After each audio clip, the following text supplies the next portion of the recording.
streaming while the video is still running on my main channel. I apologize, but apparently something came up and we're going to be a little bit short on time today. How's it going, Sargon? It's all good. How are you? Oh man, I really miss doing this. I haven't streamed with you, I believe, in over a year now. It's been a while, hasn't it? Yes, but you've been doing very fine since then. I mean, you're being quite successful. Well, doing my best, you know. I was actually thinking about this the other day. Literally all our YouTube friends, our community, is doing really well. I mean, Count Dankula, Quartering, all the people that we interacted with are married. They have their own businesses. They're happy. Well, it's because they're actually doing the work, rather than being like drama channels. You think the ideology that we were promoting of self-empowerment might have to do with that? Yeah. Yeah. I mean, it's, obviously. So, let's talk a little bit about some of the things that came up in the news. I noticed that you had the Jubilee in the UK. Can you tell us what that is exactly? Well, it's a celebration of the fact that the Queen's been on the throne for 70 years now. She's not our longest reigning monarch, I believe. I think that we have had ones that have had longer, but she's doing pretty well. Not that I don't really expect it to last too much longer, to be honest. But, yeah, I think like Prince Charles is already taking some of the responsibilities. The media was talking. Oh yeah, absolutely. But yeah, so she's done quite well. Time wise. Yeah, and so it's just one of those sort of generally wholesome events where everyone gets to wave the flag and pretend like our country isn't falling apart for 5 minutes, which is nice. Yeah, so this is what I noticed. Like, on one hand, the press stopped spewing the doom and gloom that it has been spewing for the last 2 years. But on the other hand, you have people on Twitter complaining about people waving the flags and comparing the United Kingdom with Nazi Germany. Yeah. We call those Labour voters. Is that really the genuine vibe among Labour voters, or are like the most extreme fringe of the party? It's the genuine vibe among socialists who vote for Labour. But like, if the socialists hate the monarchy, obviously they want a republic. There would be no legitimacy to a Republic of the United Kingdom, so the United Kingdom would break up, and it would be the ethnic republics of England, Scotland, Wales. Were there any Labour politicians that were complaining about the flags? I mean, there probably are. I'd have to go and look. But like no one that's significant. Like it wasn't in the press because I felt like it's a grassroots movement. That's what I thought. It's like the actual Labour supporters were the ones that took the initiative. It wasn't dictated to them. It's like, hey, you need to support this. No. Yeah, this is, as you say, like grassroots. But there are essentially the Jeremy Corbyn supporters really don't like the monarchy. They want a republic. But the thing is, at most, they represent about a quarter to a third of the country. So yeah, they're not going to get what they want. I saw with the Meghan Markle scandal that most people supported the Queen. Oh yeah, and the royal institution. Yeah. So how that will change after the Queen's gone, who knows? But yeah, I saw a conversation, I believe it was in Australia, with a person that's the opposition to the Prime Minister. Like, they want to get rid of the monarchy so that they can have republic. Did you see that? No, but this sort of thing has been on the table in lots of countries for lots of years. So it's not like something that's just popping up now because of a power grab. No, it's not new. No, it's not new.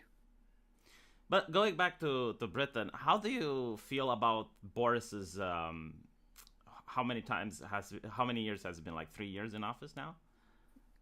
Yeah, it's been about 3 years. No, Boris has just generally been terrible. The Conservatives overall are generally terrible. The problem with them is that the alternative is just worse. And so we're stuck with literally no right-wing parties. Yeah, I mean, I've been pointing this out on my channel as well, because a lot of people were upset about the lockdowns and about some of the measures that the Conservatives took. And I pointed out, it's like, how would it be if Labor was in charge during that period? Like, would the restrictions be the same, or would they have more restrictions? They would have more restrictions, but they would still basically be the same. And so it's just like, right. And I mean, if what would the Labour Party do differently? Really, the Conservatives are raising taxes, they're increasing immigration. They had lockdowns, but I mean, like, I'm not worried about lockdowns now. I don't think they're going to come back in the near future. Probably not. Although I could be predicted wrong on this that, on of your course. website. Sorry? I predicted it on your website during the height of Yeah, the yeah. lockdowns that they're going to go down this year. Yeah, and you were right. So I'm not worried about that, but it's just in every sort of facet of life that the government could have an opinion on, the Conservative Party has the same opinion as Labour, basically. Yeah. But there is something that I found interesting. Like, one of the things that British people hate, and this is my experience from outside the culture, is that British people really don't like hypocrisy. Americans can tolerate it a lot better.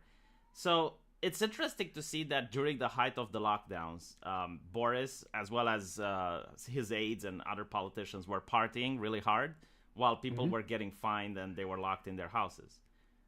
How are the British public reacting to that scandal? No one cares about it at all. Really? Yeah. This is entirely confected by the media. No one gives a shit about Boris and Keir Starmer having parties. No one cares. Like, no one talks about it on the street. Like, there's no regular people talking about this. It's entirely about the media. Well, I mean, at least you would think they would try to replace him as the prime minister. Like, it would still be the Conservatives in power, but they would have someone else other than Boris. Well, yeah, but who have they got? Like, it'll just, like, all of the Conservative politicians are shit. All of the Labour politicians are shit. And our country is trapped in this, like, it's just this calcified shell. Like, nothing can happen and nothing can change. And it's like, right. So I'm just kind of waiting for it to die, to be honest. Like, I'm so sick of, like, late 20th century politics is that what we're trapped in, and we can't do anything about it, and nothing will change. And so it's just like, right, I guess we'll just sit here forever as the Conservatives just make our country as Tony Blair wanted it. And I'm just really, really sick of it. So I'd rather talk about something else. All right. Well, I guess we can talk about something more depressing, which came out in The Guardian. I believe it was last week. They are proposing Facebook babies. So, did you have a Tamagotchi when you were a kid? Yeah, we covered this on the podcast. Oh, you did? I'm sorry, I haven't watched it. I usually watch some of the podcasts, but I don't get to... Yeah, no, it's fine, man. Don't worry. So, the idea that you can have a baby in the metaverse. Now, I don't necessarily find a problem with that per se. I don't even think it's going to catch on. But the reasoning behind it is that, oh, well, some people are concerned about the environment. So it's good to give them, I guess, an out. So they don't have a baby, but they can have a baby on Facebook. And I'm thinking, all right, but who's going to pay taxes, right? Because that's the push, it's the mindset. Don't have kids because the environment is going to destroy us. And I'm thinking, how will the government take taxes then from people? The lady suggesting this, I think she was a bureaucrat, so she was getting money from the taxpayer. She was in the private sector. Mm-hmm. So, I noticed, the mental disconnect between a lot of left-wing progressives and the cold, harsh reality of the economy. If you want the government to be daddy, that's okay. But, if everyone makes that choice, then there will not be enough money for the government to collect to be your daddy. Yeah, but you know who's not going to make that choice, right?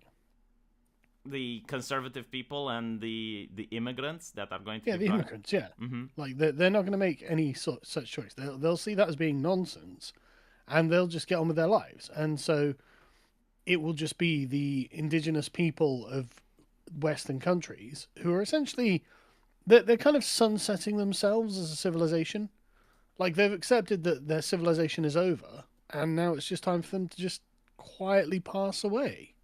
It's like, right, okay, that's very interesting. Well, maybe it is the time for Africa to, be on the top. I think some African countries even have a space program now. I mean, they are definitely improving. But the thing that I found interesting is that Diane Abbott issued a statement of concern because the United Kingdom is opening its borders towards more African countries. Like it allows for legal immigration from Africa. And she was upset because the United Kingdom is brain draining Africa. Right? Like it's stealing their doctors. Yeah, we've been saying this for years, though, haven't we? Yeah, but like that's what the European Union is doing to Eastern Europe. Like, where was she then? When I was talking about this problem, it's like there's no more doctors in our hospitals. There's no more engineers that we can hire. Everyone is going to Germany, France. I mean, that's literally a brain drain of human capital and human resources done by Germany and France to Eastern Europe. Mm-hmm. Yeah, we've been saying this for ages. No one cared. Mm-hmm. Well, now Diane Abbott cares, so I guess you can rally behind her. Yeah. Base Diane Abbott. Base Diane Abbott, exactly. Yeah, she can't count, and she always wears 2 left shoes, but at least she's right on something. There is one more thing that I forgot to mention before this, since we're talking about politicians. You know, you're not very happy with Boris, but when the whole Russian thing happened, I gotta say, the only statesman in Europe that Romanians look up to is surprisingly Boris. And not because he's very competent. Why? Because everyone else is shit. Like, who are you going to rally behind?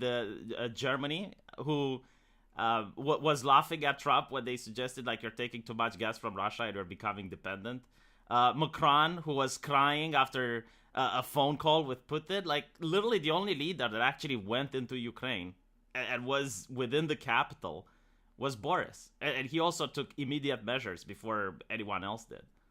Yeah, but, like, I just don't care about Ukraine. I just don't care that Russia has, like, you know, some issue over there. It's not my problem.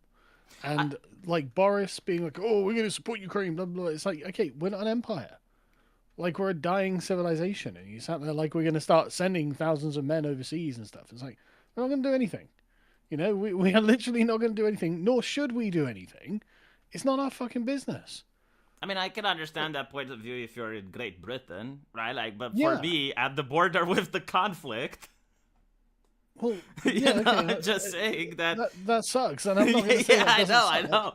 But like the same way, you know, Russia doesn't want to neighbor NATO border, Romania doesn't want to border Russia, so it's the reason why I'm a lot more invested into this. But at the same time, I can understand, like, if you're from Britain, they're like, well, why is the gas price going up? Why is inflation? Well, no, the thing is, we don't get our gas from Russia. Most of it, anyway, as I'm aware. So that's not our problem, really. But what I'm concerned about is, like, is this general attitude? It's like, oh, well, you know, we have to be involved. It's like, well, I don't think we do, actually. You know, and, like, what do we expect to get out of any of this? You know, what do we have loads of spare money to be spending? Like, you know, the NHS needs that money, I'm afraid. So it's just one of those things that's like, we're living on such borrowed time. I mean, there's a greater debate to be had here, which would probably take more than 1 hour, which you have time. So I would skip over it. But I did notice something very interesting about this whole conflict. The progressives, who weren't patriotic before, because how can you be patriotic if you think that your nation is systemically racist? They became very patriotic all of a sudden, and very supportive of their nation states helping Ukraine. And meanwhile, the conservatives, who used to be patriotic, all of a sudden they're like, well, do we really care about it? Like, just let Russia do its thing. Like, we're not interested. There was kind of like a switch in ideology and in behavioral patterns, which I found very interesting. Well, it's about interests. Like, the conservatives have got no particular interest in empire building, frankly. Do you think it was beaten out of them? Because for the course of human history, the mentality was empire good, like we're going to take resources away from those people and give it to our people cheaper, and our people are going to be happy. It's not that it's been beaten out of them. It's that we stand for progressivism now, right? And so what conservative is going to be like, oh yeah, I want to spread progressivism around the world. Like, why would you care? Why would you want to do that? That is very interesting, right? Because America initially went into Afghanistan to spread democracy. And later, they actually started spreading equity, inclusion, and diversity. Like they had this school, this university in Kabul. I was literally talking about equity, and they demanded that women have a certain quota of representation in the parliament, which led to some women who never visited their constituency to be representative in the parliament, and apparently this caused revolts. So, yeah, like there is indeed a switch in mentality. Like from spreading democracy, they went to spreading inclusion, equity, and diversity. And many people might say, well, democracy has failed because of that. But I don't know if it's true. That's a component of democracy. What, diversity, inclusion, and equity? Yeah. I don't know. I think it's more of a modern take rather than what it used to be. Because I don't think this used to be a thing like 20 years before. Well, it's like this sort of progressive view has always been what this is all about. Like the British Empire was a very progressive project. Like it completely billed itself as being progress, order, science, all that sort of stuff, right? And it's just the question is how backwards is the world? And if the world is very, very backwards, well, then you don't have to go very far to improve things. But if the world is moderately, advanced, then you just carry on. Like now it's everyone has to accept the same stance on gay rights and gay marriage as the West. It's like, okay, well, I don't care about gay marriage, but there are lots of people who do, and like essentially what they're arguing is that everywhere eventually has to look like San Francisco, and it's like I don't really agree with that. Like in Kabul, I didn't realize that when the Americans left Kabul, there were 100,000 heroin addicts in Kabul. Jesus, really? That were living on the streets. I don't know if like heroin addiction is a problem in the Middle East, like outside of Afghanistan. Like, for example, it was in a Saudi massive Arabia, problem in Afghanistan. But do you know why? It was because of the American occupation. The Taliban have had to literally clean up the heroin addicts by literally physically taking them off the streets, washing them, shaving their heads, and put them into rehab. The Taliban are a net positive for those people. I guess, they're a negative for some people, but for drug heroin addicts, if they clean them up and then they restore their lives, then yes. Yeah. But I guess it goes to show that it could be done in San Francisco. Like, you could deal with the but hang on. How is that different to San Francisco?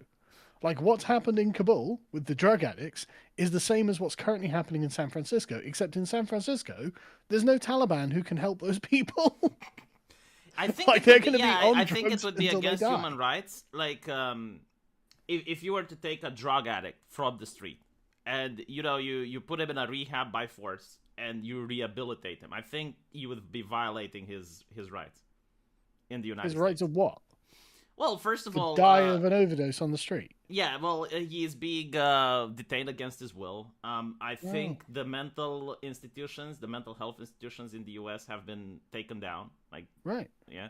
So it wouldn't be possible to do that in the American framework. Yeah, but it's not exactly a great advert for human rights, is it? Human rights is you'll end up dying of an overdose in San Francisco while smelling of shit, probably getting raped by your neighbor.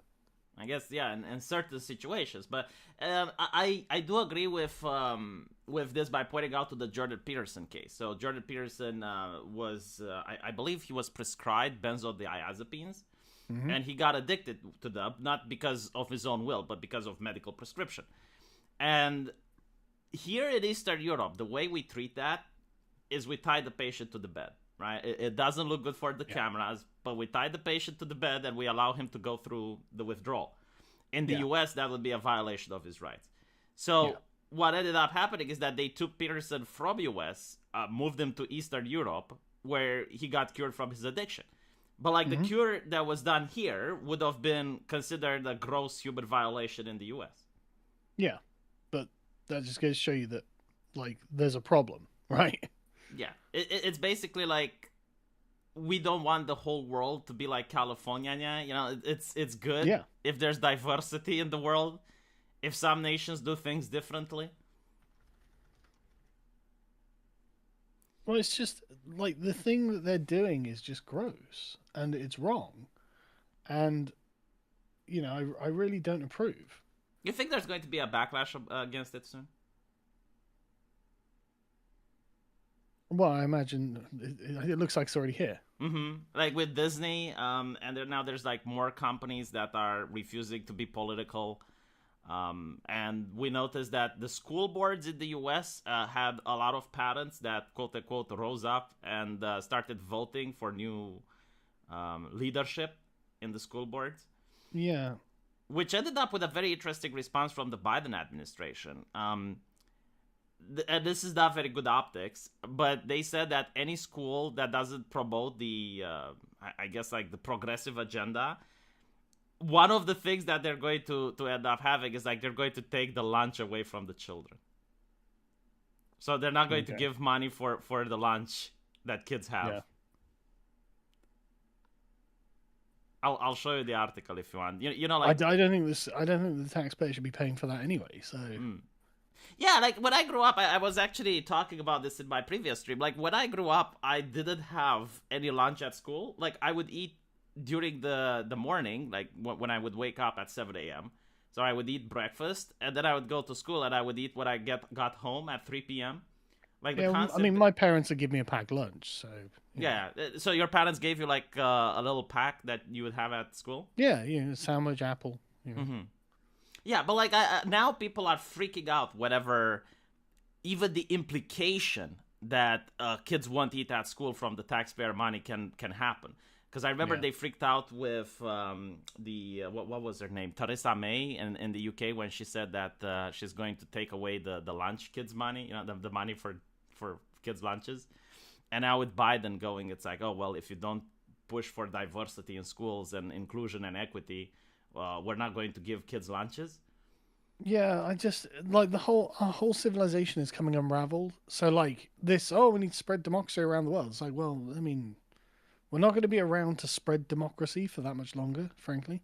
I don't think they're spreading democracy. It's they're spreading wokeism.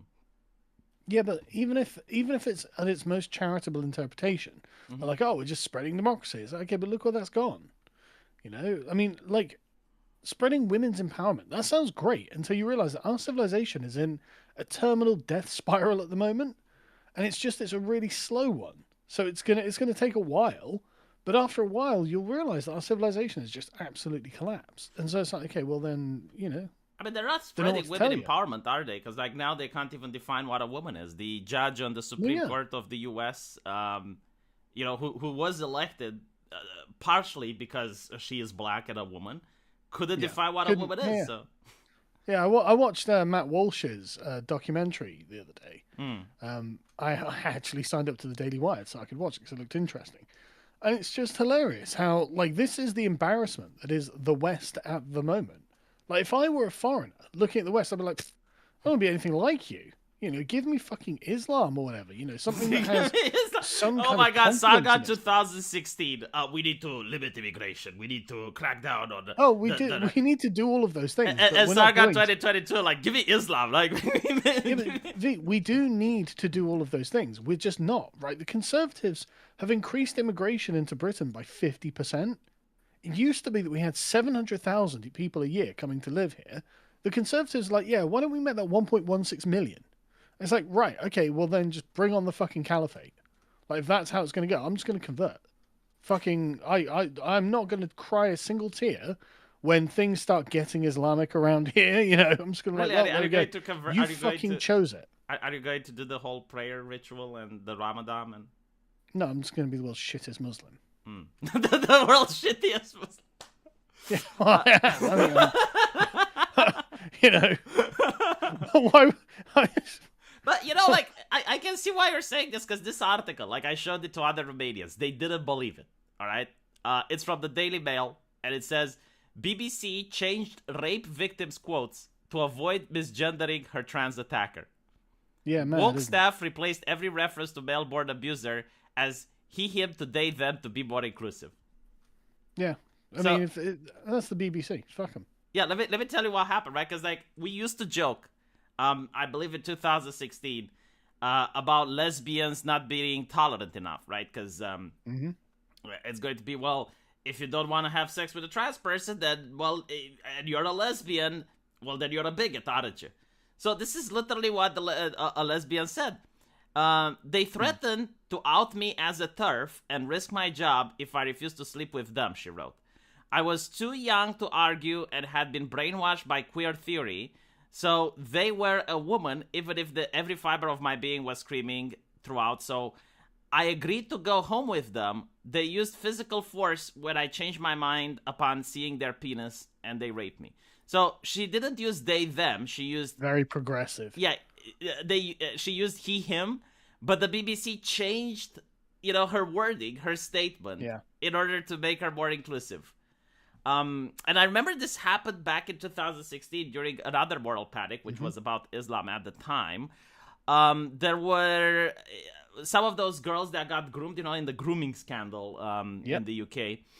And they were talking about how they got physically abused because they were white and because of the religion. So the publisher said, no, you can't say that. Like, just don't mention the fact that you are white. Don't mention race and don't mention religion. So they're more concerned with ideology rather than, listening to the lived experiences of victims. Well, yeah, it's political correctness. It's like, okay, well then fine, bring on the caliphate. If you guys are literally going to demand that the only way that an English girl can not be raped by a Muslim is to be herself a Muslim, then I guess that's the only option that we've got. Well, it is interesting because, I noticed that the paradigm changes, because even though, social justice is saying that there's no hierarchy, there clearly is. And you can tell the hierarchy when two groups are colliding with each other. Like, you have... on university campuses, like, let's say you have the Israeli students and the Palestinian students having a spat. And you can see which side do the establishment sides with, right? Like, who do they protect? And recently, this month actually, it's Pride Month, and a lot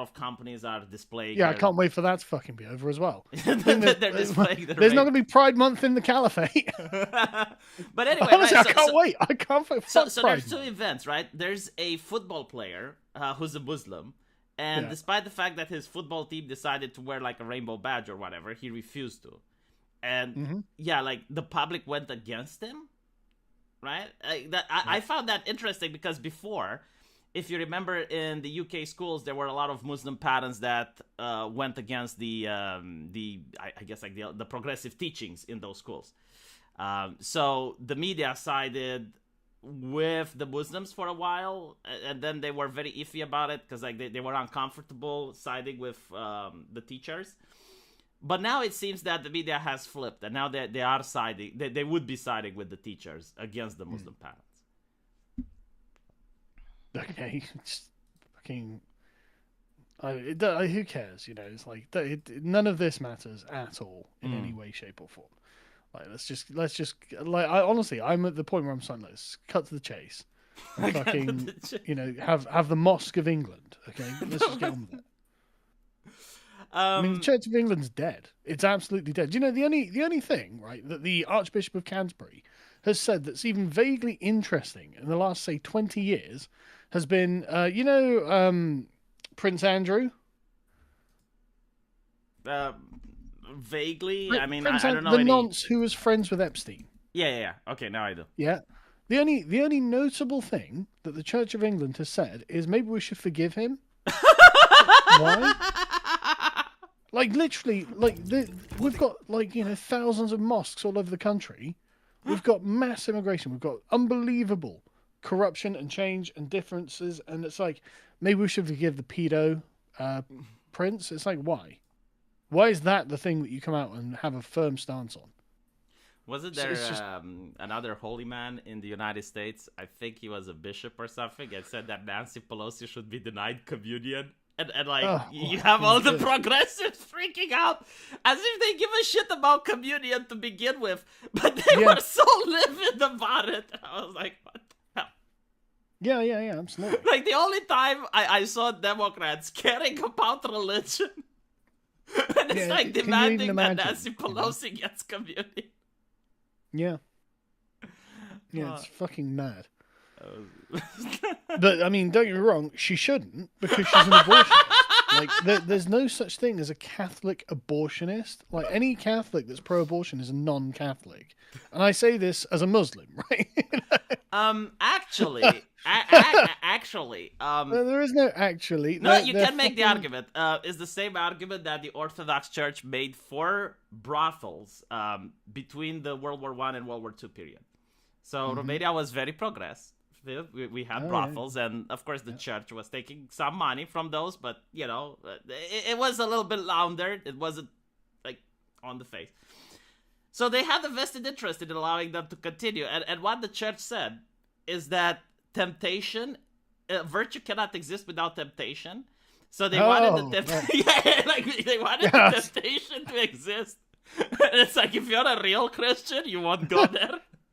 Oh, right, yeah. Real Christians support brothels. Yeah. And then you can make the same argument for Nancy Pelosi. It's like, look, she's not pro-abortion. Like, she's not going to get an abortion herself. But, like, the temptation has to be there for virtue to exist.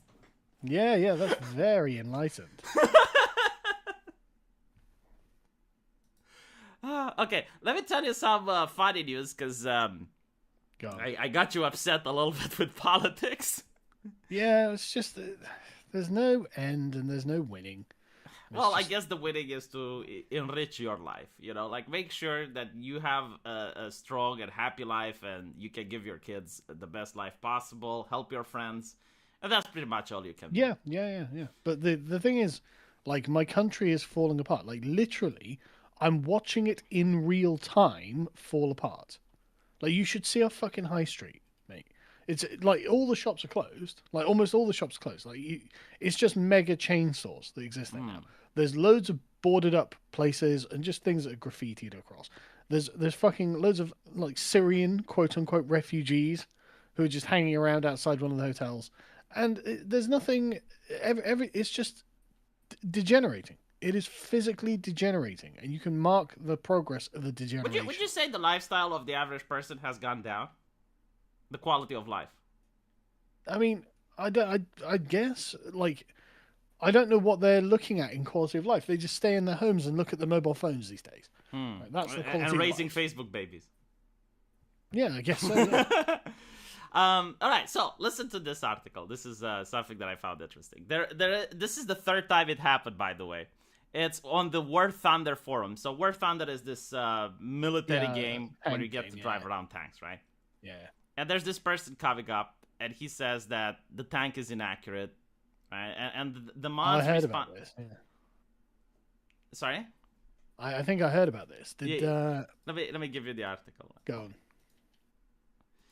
So the moderators respond, and they basically say, like, no, you're full of shit, because we know better. Like, we know our tanks, right? And the guy goes like, no, I'm an officer in the army, so I know better than you. And the mods don't believe him. So he posts classified military documents on the War Thunder forums to prove that he is right. So apparently the developers, like, they contact the military and they found out, oh shit, this is actually state classified military documents. So they have to purge their entire forums, like they delete everything. And this happened not once. Yeah, this happened 3 times now. Like, this is the third. Well, I mean, surely that person's in trouble now. No, but they won the internet argument. That is true. You can't refute that shit. Yeah. It's like, look, I'm an honorable person. Yeah. I'm an honorable person. I don't like people challenging me and questioning my credentials, and it was the only way I could prove it. I just happen to have the relevant document. Don't know why. That's a problem. Okay, let me get through some super chats. I got one from Aiden Paladin. Make the Stuarts great again. Democracy is mob rule, which inevitably leads to tyranny. Monarchy is the best system of government yet discovered. Prove me wrong. I mean, I can prove you wrong very easily. We have, throughout history, corrupt kings. I mean, if you listen to who's in line in the UK, Charles, right? Like, Charles is with the World Economic Forum. He wants the monarchy to be modernized, in other words, to gain more power, and he wants to have a more sustainable Britain with all that entails, like reducing carbon emissions and blah blah blah. Like the concept that you can have a monarchy that doesn't think exactly the same that the current paradigm thinks. I don't know why people. You mean paradigm? Yeah, paradigm. Like why do people think that you can't have a monarch that's like Klaus Schwab is what I'm trying to get at, or the Clinton dynasty?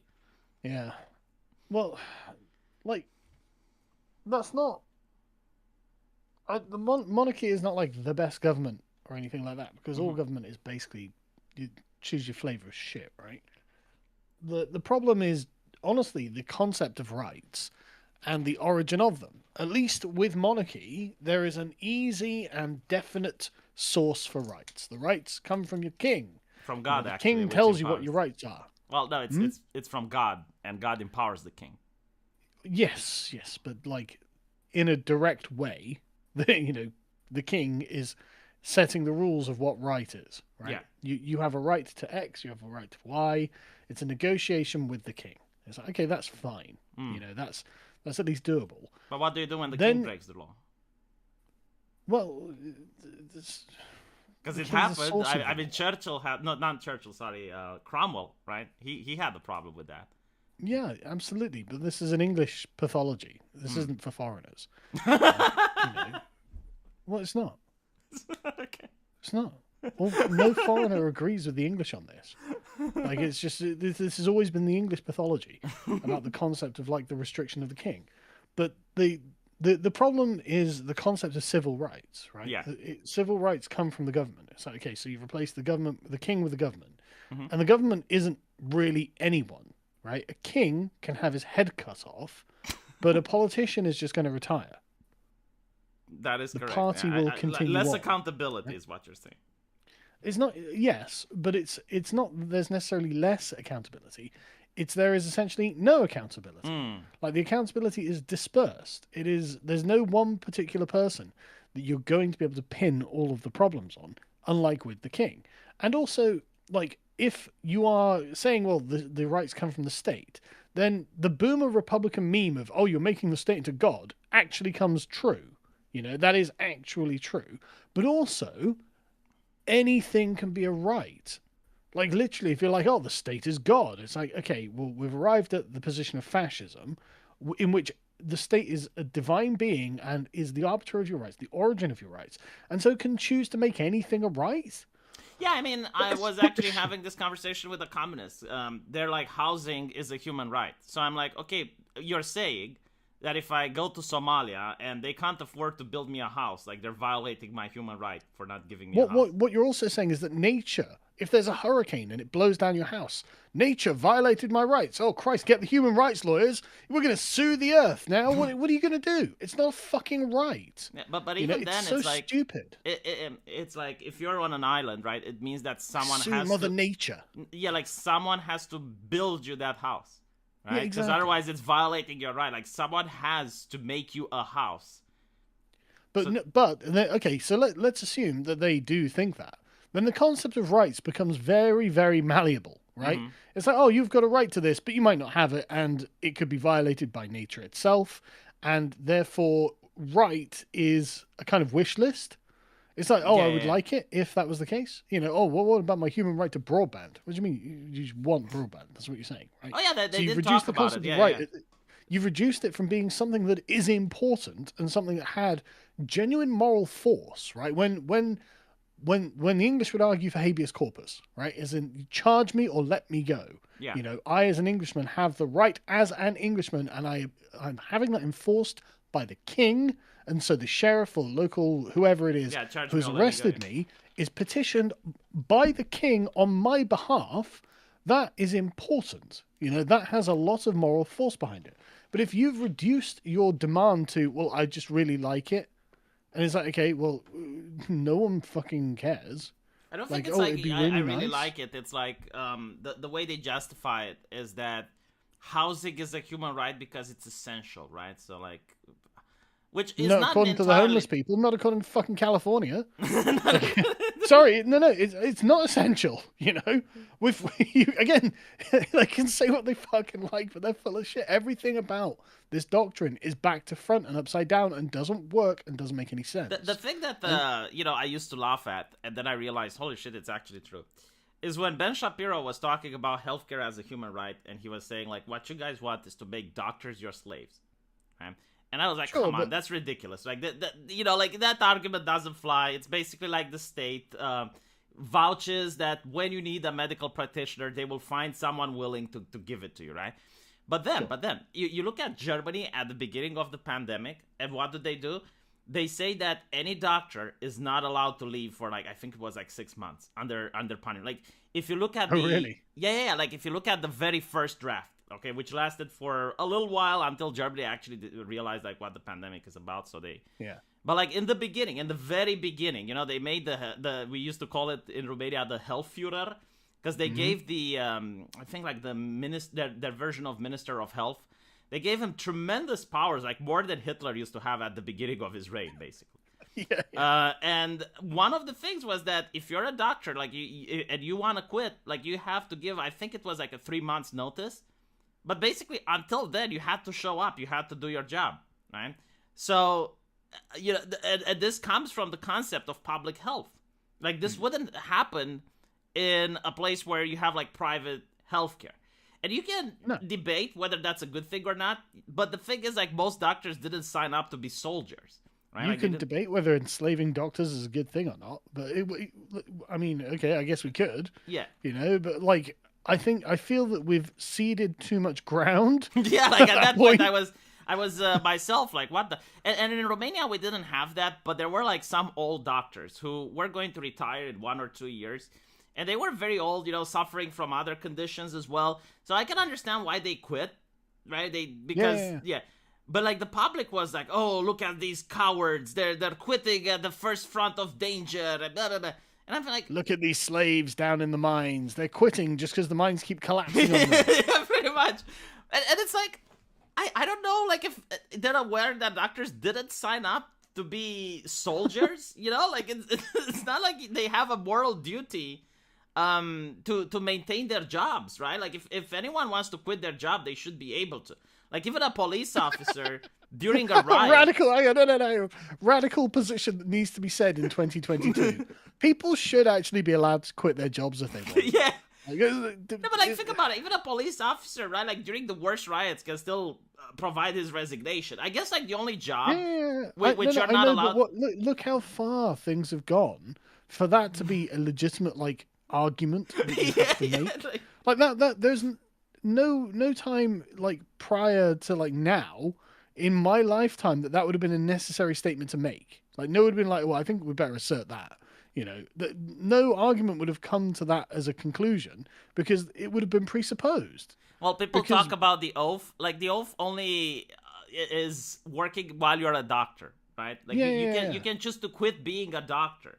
And at the end of the day, the oath, at least here in Europe, like I don't know the value that it has in the US. First of all, like we use the oath more as a tradition. Especially as you go to... It's a moral statement. Yeah, it's a moral statement. Like, you have doctors working at bioweapons, for the military. And, like, no one goes like, but what about your oath? Like, you said do no harm, and you're researching this, Like, this concept that, I guess it's glorified by the media more. Maybe it's true in the US, but, like, in Europe, it doesn't really exist in the mind of the people that much. And you swear on the old gods of Greece when you take the oath in Eastern Europe, unless you're in Romania, like we use the old one, right? So, but the idea that like quitting your job, like the only job you can't quit, as far as I know, is the military, right? So like when you volunteer for service in the military, for the duration of your contract, you're not allowed to quit. Yeah. Right. So this is why I'm saying like they're trying to make doctors as soldiers. Because only soldiers have to keep their jobs and they can't leave under any circumstance. Like it's desertion. Let me go through some other super chats. Heard someone talking in my living room. It was you two fools. Sorry, like we had to start a little bit earlier. We got Dean Domino. Hi, Sargon. Hoping to see you on Rikieta again painting minis. Also, did you see the mainstream media hit piece targeting him for talking to you? Are you still considered an extremist? I was called a male supremacist by the SPLC today. What is a male supremacist? I have no idea. I assume it's someone who opposes feminism. No. It's a person that advocates for the subjugation of women. Okay, based. God, dude, at least disavow. Why? Okay. I disavow on your behalf. What good would it do is the SPLC can be like, actually, don't worry, lads. He disavowed that. We take it back. Well, I don't see you as a subjugator. Like, I don't think you're subjugating your wife and your daughter. I mean, I didn't think I was either. But I'm not getting that vibe from you. Like, yeah, but we're going to convert to Islam soon enough, man. Trust me, I'm going to be doing a lot of subjugating. I'm going to get a bunch of new wives, man. It's going to be great. My wife's going to be furious, but I'm like, well, what are your legal options here, darling? The only people that you're subjugating is VTubers, from what I noticed. Like, you really don't I'm like not subjugating men, V. Jesus. All VTubers are men, and V's like, I'm going to become a VTuber. It's like, well, that proves my point. Well, we used to be a VTuber. Like, the whole thing we used to do where you show us no, that's not being a VTuber. Yeah, why not? Like, when you post it... Why not? Because it doesn't sound gay. No. Listen. When you used to post your picture, your still avatar, when you were talking, right? You were making a video response and you're editing your avatar. That's pretty much like the old version of VTubing. Like, that's how it started. I didn't really have to edit my avatar. You did. Like, when you made the video response to, I don't know, Christy Winters, right? And you play her video and then you stop and you put your avatar, like the Sargon of Akkad logo. That's not like animating an avatar right here. No, but like, picture that was the inception of it. That's how it started. No, that's just using a still image. Like, it's not pretending to be a woman on the internet. Well, I am pretending to be a troll on the internet. Exactly, see? If I'm in the metaverse, asks Zero Depressive, when the caliphate attacks, will I escape slavery? I have no idea. I can't imagine the caliphate has much to say about the metaverse. But after I join it, I'll ask and find out. See, if I look at Saudi Arabia, despite the fact that people would say, well, it's a very backwards place and blah, blah, blah, they do use technology very effectively. Like, for example, there was an article in the BBC that a sheik microchipped his woman to know if she tries to escape the country. Right? So it's not like they're adverse to technology. No. If it can be used to subjugate women, then of course we'll use technology in the caliphate. When will the left advocate for the reduction of the human race to save the environment? We're doing a book club on nosees.com called the Abhuman Manifesto. That's exactly what the advocation is, and it's obviously a left-wing tract. Jesus. Yeah, I did notice that some more extreme elements of the environmentalist movement do advocate for like not having kids, and which is interesting because like they would celebrate any type of international conflict. You know, like any kinetic conflict that happens, it's like, oh, well, less humans. That's... So, to me, it says that they don't really want to, but it's kind of like their version of being edgelords. Yeah, it is. It's a shit test. You know, the person is basically demanding that you convert to Islam and oppress them. When you get the Tamagotchi, will you get the option to abort? Or do you need to purchase the DLC for that? So they're talking about Metaverse having like Tamagotchi babies. Yeah, great question. Who knows? Why can't I have a virtual abortion?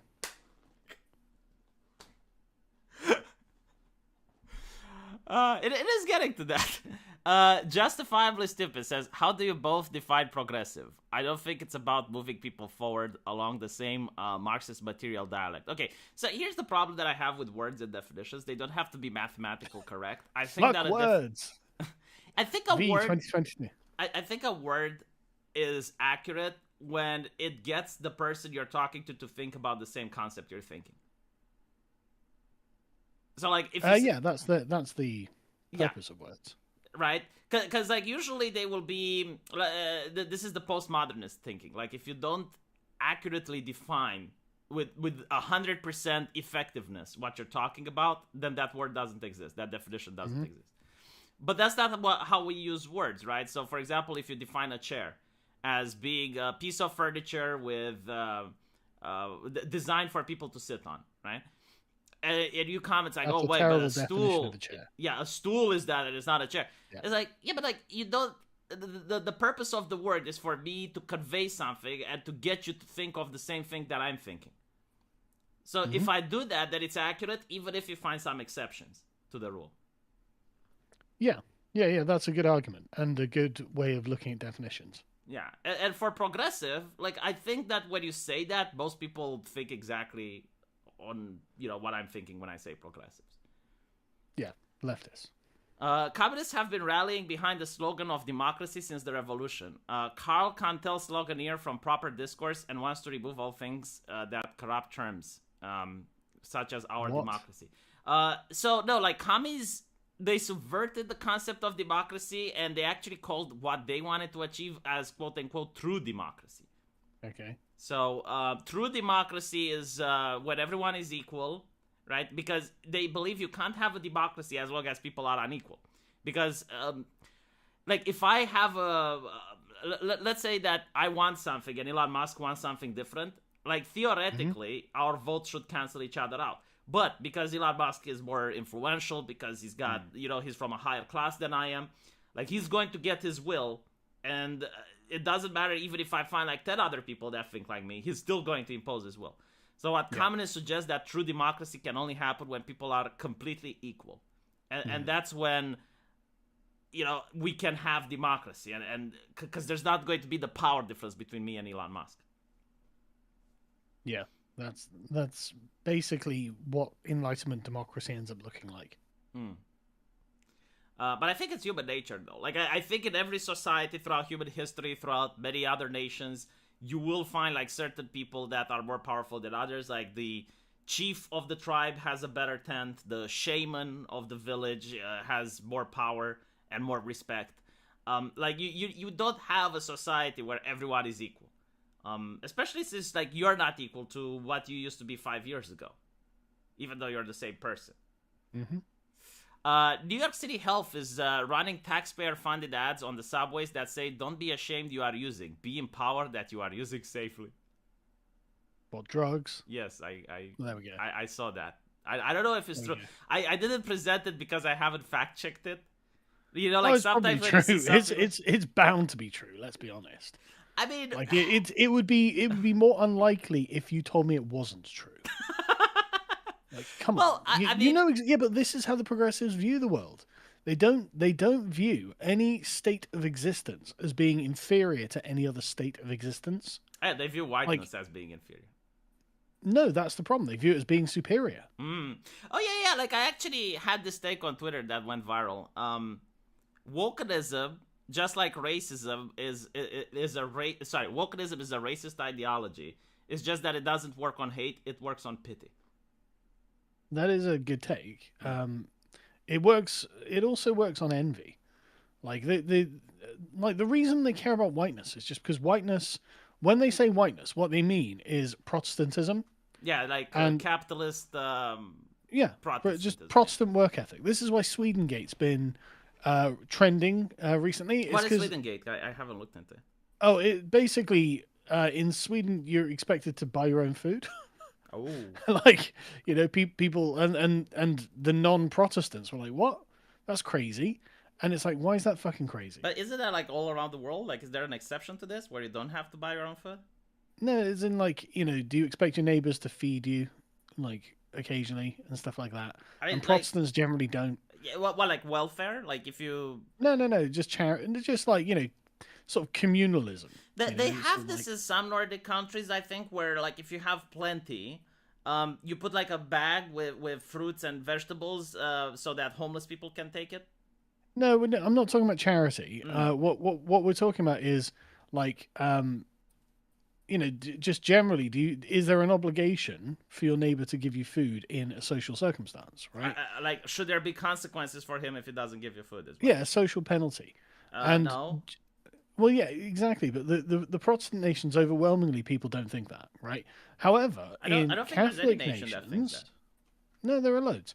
In like and like African cultures and stuff like this. Oh, Loads of I them are think just like like yeah, what? like Mormons, for example, like they have to give I think like 5% of their wealth to No, the no, no, church. no, no, no, no, no. Like I'm talking about in a social setting, right? So if I invited you round to my house, Mm-hmm. would you expect me to be obligated to feed you, right? Whereas a Yes, lot of Africans were complaining on Twitter that yes, of course they're obligated, yes. because a lot of the old world does have that as a value, Yeah, right? we It have is that in Eastern Europe expected. as well. Yeah, like if you invite me to your house, especially like if it's during 2 p.m. or something like that, Mhm. it is expected of you to feed me. Yes. Right, there we go, right? But the Protestants don't think that way. Mm. I see. I All of see.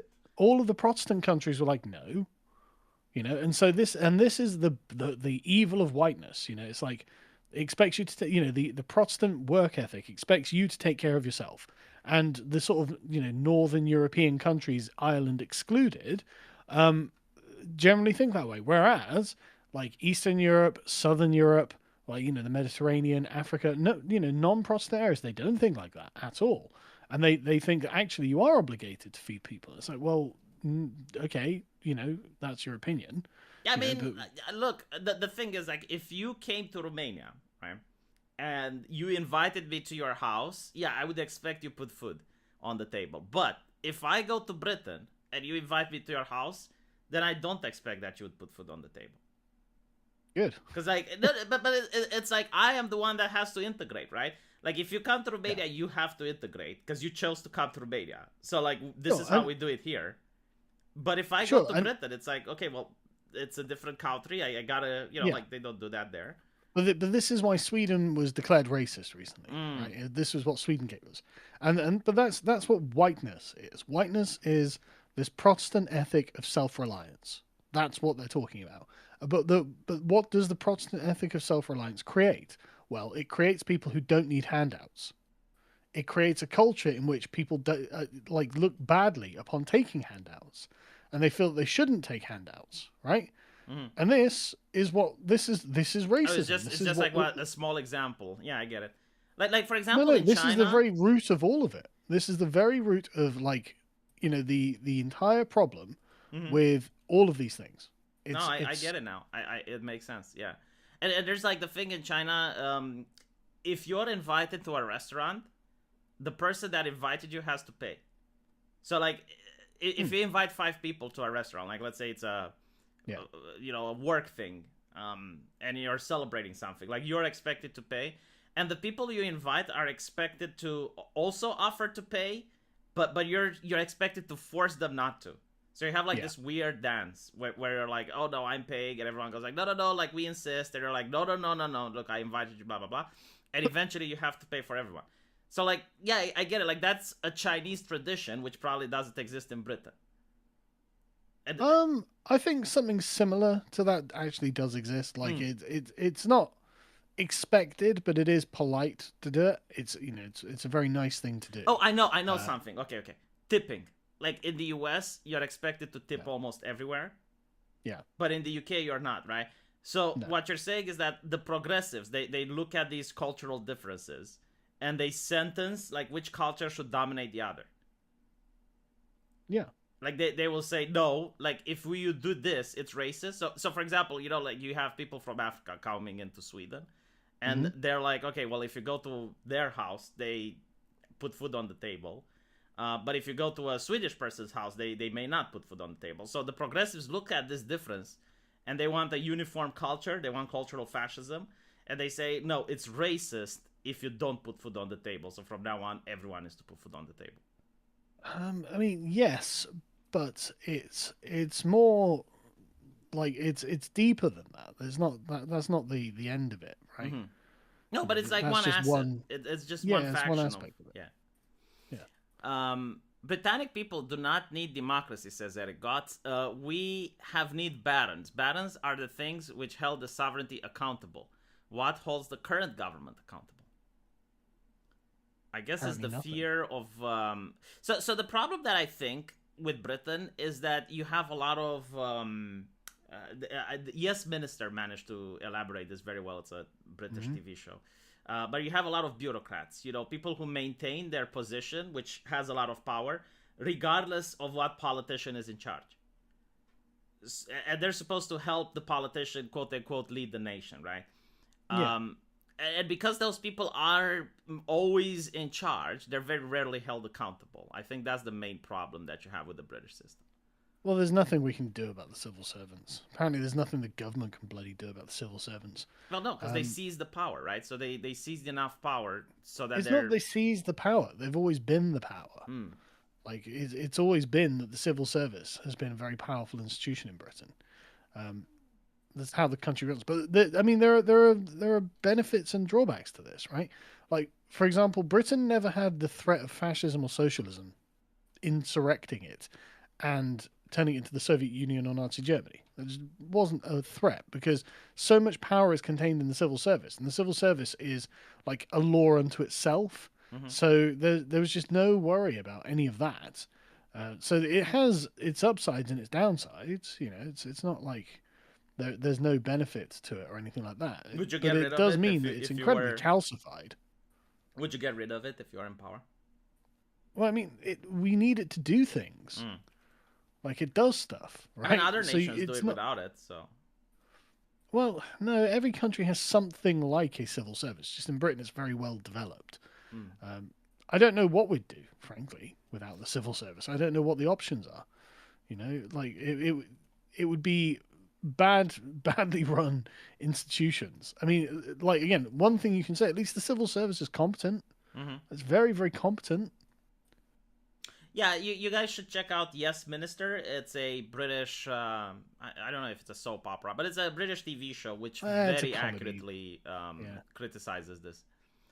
Leftists put out flyer in New York City that to be a heroin addict is empowering. Like, again, I don't know if this is false or not. Like, I'll have to look into it. Why would you think it was false? When something sounds way too ridiculous and it fits your ideology to a T, it's probably false. Probably not false, though. It's probably true. They probably did say that. We need to stop listening to this feminist positivity. We need masculine negativity to stop this. Well, I don't know if it's like feminist positivity, like getting drugs is good. I think it's more like... Well, it's an affirmative position. You should be a drug addict. I think it's like you shouldn't be ashamed to be a drug addict. It's more accurate. Yeah, but then that's just an endorsement of being that thing. It's kind of like...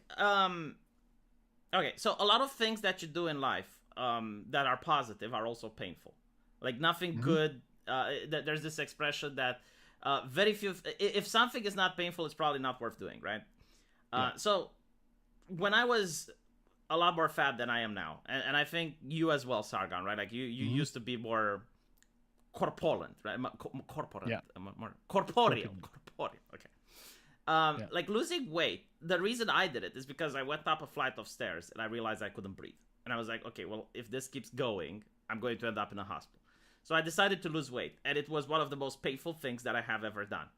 But imagine if I had a leftist, like, discouraging me from losing weight. It's like, no, it's fine. You know, like, don't worry about it. Just keep on eating, keep on doing what you're doing, keep on your lifestyle.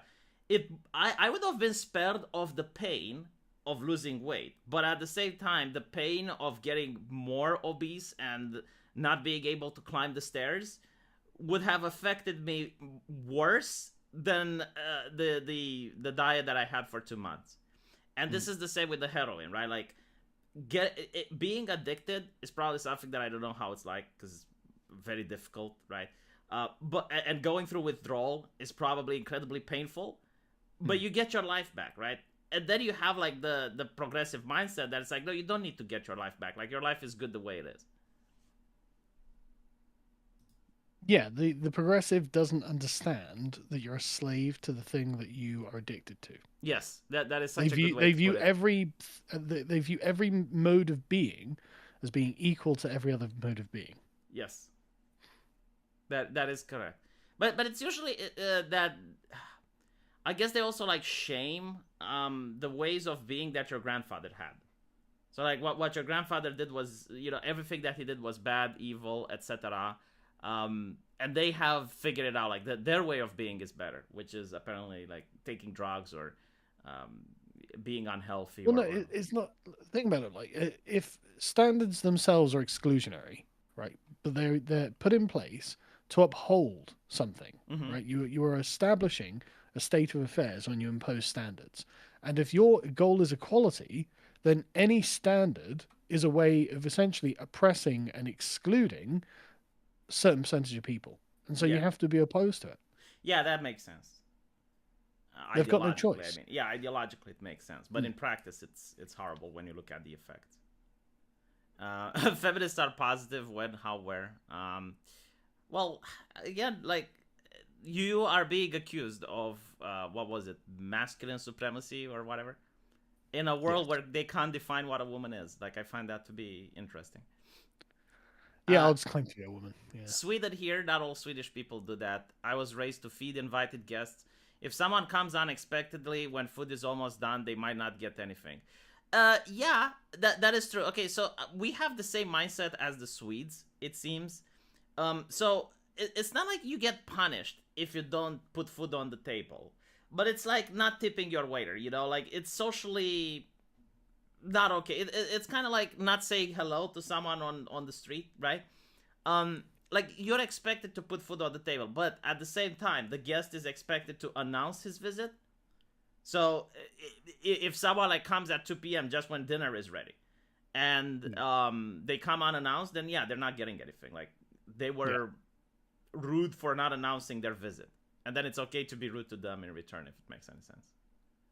Yeah, but it's in general. You know, it's not in every circumstance. It's the social custom.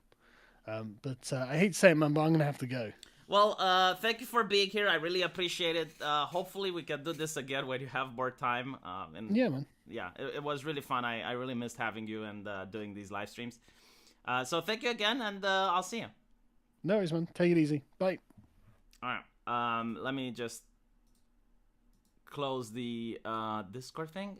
So the reason I started earlier, and I apologize for this, is due to Sargon having something come up and he had to leave. And I started this while This Week is Stupid was already running. I noticed that some of you were complaining about the audio. Hopefully it's not that bad. I didn't even have time to tinker with it because we were supposed to stream 2 hours from now. So I didn't expect him to say, well, we either start now or we're going to have to delay it. And I was like, okay, well, we're starting now. So that's why the audio problems. That's why I started earlier. But I'll be reading for some more super chats that I find interesting, like this one. Sargon, give Arch the notes for your Dungeons & Dragons crusade so he can DM a read you. I'm actually talking to Arch to DM a Dungeons & Dragons campaign with VTubers. So I have some, I can't really say big names on my VTube list that are going to play, but you will know some of the VTubers, and yeah, it's going to be a Dungeons & Dragons with, I think, 3 other VTubers and myself, and Arch as the GM. It's going to happen probably this autumn, so around August, if everything works out. I did have to send a couple of emails to some companies to ask permission for their online geishas to participate. I did get a couple of positive responses, still waiting for a few. I'm not making any announcements, not giving names, but I'm telling you, you guys will love it when you see it. I don't know if it's going to be exactly Dungeons & Dragons. It's going to be a role-playing game, that's for sure, but it can be Warhammer, it can be Fallout, it can be Pathfinder, so haven't really set up on the whole thing, but Arch is going to be running the campaign, so once we get all of the anime girls lined up, we can talk some more with them and find out the schedule and decide on what we're going to play. Hey Carl, hey V, what advice do you have for single guys in their 20s looking for a wife? It's legit miserable out here trying to find a girl that is a progressive or with a double-digit body count. Okay, so what you need to do, and this is an advice that I gave many people and myself included. First of all, you need to better yourself, right? Like, get your life in order. This is a lot more easier to say than done, than to do. But once you have that out, don't use Tinder, okay? Don't use OkCupid. Don't use any of the dating apps. Use Facebook. I know this sounds weird, but I'll tell you why. So with Facebook, you have Facebook groups. And find a group that has something that you're really passionate about. If you want, like, for example, a conservative wife, find a big church in your area, see if it has a Facebook group, and see who goes there, right? So the reason you do this is that then you find people with similar interests as you. Like, it guarantees that that woman is going to share at least some of your interests. And then you go and you look at, her profile picture, like, you're a man, right? Like, visual is important, right? You look at the graphics. You look at the graphics that she's displaying. And once you find the graphics that you like, you go into her likes and you see what is she into, right? Like, you look at the movies that she's into. You look at the music that she's into. And then you notice if you're compatible with that person even before having a conversation. Because if she likes The Guardian and she likes the BBC and the publication, not the internet slang. But, like, if she's into things that you're entirely opposed of, it's not going to work out. And you're already sparing yourself the problem. But if you do like her, then you can actually talk about things that you have in common. Like, you actually know topics of conversation that you're both into. And it doesn't have to, like it's not coming off creepy, right? Like, guys do need to make contact with girls somehow. And hitting her a Facebook message and saying, hey, I go to the same club that you do, or I go to the same church that you do, and you start talking about the things you have in common, and over a while, like, if there's chemistry and she responds, and that's how you can actually ask her out. And this is my advice if you're 20. Like, find something that you like, a Facebook group that you like, and talk to the women there. It's a lot better than using Tinder, all right? Because on Tinder, you don't know anything about the person.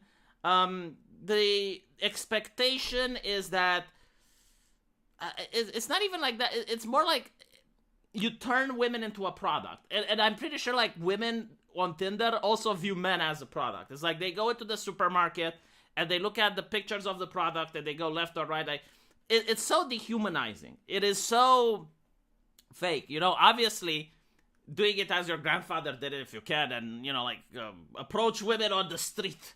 You see an ushi-kushi lady at the bus stop, and you're so charismatic and so confident, and you're oozing charisma, and you're going up to her like, hey, baby, and she's like, oh, my God, oh. If you can do that, you'd probably not send me the super chat and asking me about how to attract ladies. But I assume you lack the confidence and the charisma to do any of that stuff, which is why I'm telling you Facebook is probably much better than any of the other alternatives.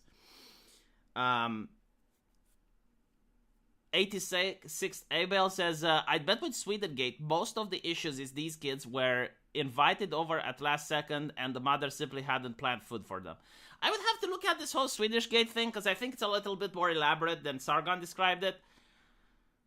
The fact that it's a national conversation is what's the problem, right? Like, again, it is rude in Romania to invite someone over to your house and not give them food. Like, it's incredibly rude. I would consider it a lot more rude than not tipping in the US, right? It's like a cultural thing. But I would never expect this to actually become a public conversation, like a public debate. It's like, oh, yes, let's talk about the racismus for not giving food to people coming into your... That's absolutely ridiculous. Half Swedish, half Swede Brit here. It sounds weird from the outside, but the person who comes over is expected to not be a burden. Sleepovers equals bring sandwiches. I guess, like, I never had the culture of sleepover in Romania. So I suppose the conversation is about kids coming over for a sleepover and not getting food. I mean, yeah, like that would be incredibly rude for the host. Like, if you're having children over to your house and you're not giving them... But it wouldn't be racist. Right? Like, it would just be... I don't know, like, greedy. But even then, right? Like, do we actually know why they didn't get food? Like, maybe the host wasn't prepared. Like, maybe... she noticed that in her fridge that the salami that she had expired or some shit like that. I would have to look into it before making a broader statement. When making policy, says Glow in the Dark, assuming the future you or your kids will be the same as now is wrong. We aren't the same each day. Kids start at a different point than us. Yeah, this is correct, which is why thinking about how I got educated probably wouldn't be the same for my kids, especially nowadays. I mean, I don't even know how much social media access should you allow your kids to have. I don't even know how to supervise them. And, social media is a very dangerous place, especially since there was this journalist talking about how, oh my God, like this 15-year-old was on the Meta and people were hitting on her and they said the N-word. And I'm like, well, should a 15-year-old be on VR chat to begin with? Like, that's a question that I really don't know. I don't know the answer. I guess, like, you have to know your own child and make these decisions. But yeah, like, the way we used to be as children is not the same way our children are going to grow as. Sargon should get his own VTube avatar, a historically accurate bronze Sargon with a cigar, with a shirt that says subjugate women. Man, do you know how expensive VTube avatars are? First of all, you need to have a good artist that makes the actual art, and luckily I got mine for free. But then you need to also know the rigor, okay? You need to be very careful when you say rigging, because the YouTube algorithm might understand something else, and you might get into trouble. So we're talking about rigging. And the rigging is very expensive, because I have seen the work required in rigging, and it definitely justifies the price. And I don't know, like, if Sargon is willing to pay a lot of money just for a gag. Sargon, I'm a big supporter of super ultra late term abortions. We should embrace this against our enemies. Let's start with Vosh and Hassan. Jesus. I wonder, like, how many people legitimately give a shit about this topic, or is it just like something they talk about in order to, like, score good boy points? I guess I'm so progressive. How progressive are you? Third term abortions. Like, do they genuinely, like, if they were in the room, because, like, America is a country of excesses, right? Like, Europe does allow for abortions, but I think it's like, I would have to check. It differs from country to country. Like, for some countries, it's 8 weeks. For some, it's more, right? But, like, with the U.S., it's like the extremes. Either no abortions, never, under any circumstance, or let's allow them to, like, 1 day before the baby is born. And it's like, okay, but, like, if you were in the room when that happens, would you watch? Like, let's say you vote for that, right? Because there was a politician which voted for that, probably because they didn't read their own legislation. It's a popular video on YouTube with her answering questions to the U.S. Senate. And it's like, okay, well, so if you're in the situation where, like, a woman, with a 1 day before birth, gets it done, like, would you be able to be there? And why not? Like, you voted for it. You should be able to. This is something that's in the Bible. And, like, there's a lot of wisdom in the Bible, I have discovered. I still don't believe in Jesus, by the way, okay? Like, I don't believe it. But the people who wrote the Bible, they had some ancient wisdom that, when you think about it, makes sense. So, for example, I think this is from the Torah, right? So the Jewish people believed in it. It's important. The punishment for many transgressions was corporal punishment, right? Because they didn't have the money to have jails like we do. Like, they didn't have the money to house and feed inmates. In fact, a lot of peasants would probably appreciate going to prison nowadays, because it'd be like, oh, you're saying that I don't have to work, and I get fed, and I get clothing, and I get healthcare? Sign me up. And security, right? So, the way in medieval time, and even in ancient time when the Bible was written, the punishment for most transgression was corporeal. Like, you would get flogged, whipping, bodily mutilation. But what's interesting, and this is what maybe, that's actually a good point. The judge who passed the sentence was supposed to witness the sentence being carried out. So, like, no, he wasn't the one carrying the sentence, right? Because it's like, if it's an 85-year-old judge having to throw that whip, probably a lot of criminals would appreciate having a judge like that. But no, like, if, let's say, a judge was punishing someone for stealing, and let's say the punishment was 10 lashes, he had to witness the sentence being carried out. And, I felt like, why was that so important, right? Because if it's written down, then it means that they found some merit for that to happen. And the reason was so that the judge doesn't, like, you feel remorse if if you're a corrupt judge, for example, and you punish an innocent person. and you see the innocent person knowing they didn't do it and they're getting whipped, like it fucks you up, right? So it's less likely for judges to punish innocent people knowing they have to watch what they did. And secondly, in some cases, you know, like what a punishment for a person can be the exact same for another person, but like one can take it, like one can definitely, you know, have the body to withstand the punishment, and another person can just faint after 2 lashes. So the judge was supposed to be there because he could actually put an end to it, right? Like the purpose was to educate, I guess, the criminal not to do it again. Like that was the main purpose. So if you see that the criminal can't take it and the punishment becomes cruel and unjust, you could put an end to it. And that was like how people back then in ancient time decided that justice should be carried out. Like the person that passes the verdict should witness the consequence of their verdict. Nowadays, the people who are passing legislation, which affects millions of people, just need to give a signature on a piece of paper.